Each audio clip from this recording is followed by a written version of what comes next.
It was highly anticipated, and now that the U.S. intelligence report on UFOs has been released, people have more questions than answers. The 9-page unclassified report doesn't reveal a lot of information, but experts in the subject say it's historic progress. Our Kasha Gregorczyk joining us live in studio with more reaction on this report.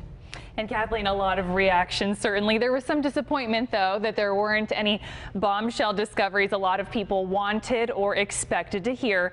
But tonight I spoke with documentary filmmaker who's very well versed on the topic of UFOs. He says the report is scratching the surface, but it's still a big leap forward.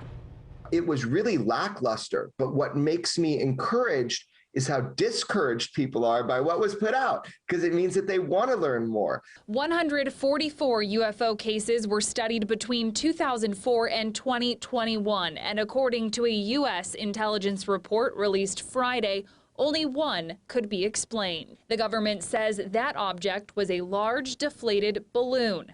143 remain a mystery.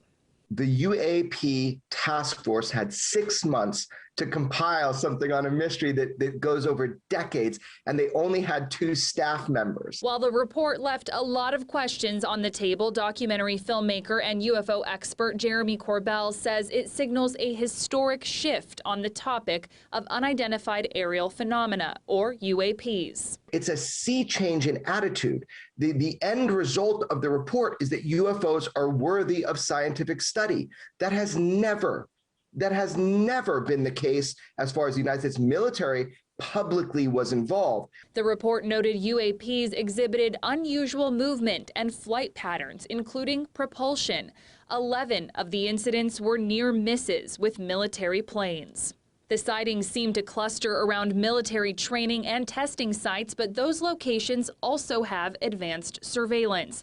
People have thrown around the idea of phenomena being tied to other countries or aliens.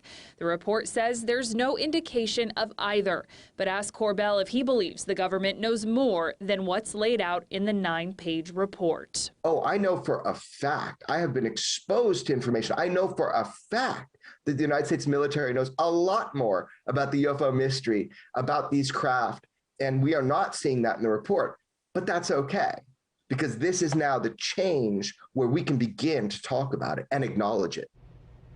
So the report says efforts are underway to make reporting these unexplained phenomena more uniform among all our military branches, and the task force is expected to make an update on those strategies in the next 90 days. And Kathleen, of course, that full report, all 9 pages. I think people were expecting more. It's available on fox5sandiego.com, our website. And I know you read it and you drew some of the same conclusions that you wish there was more there, but that gentleman was the one who submitted the video of the UFOs over the San Diego coast, and was he satisfied with the answers he got?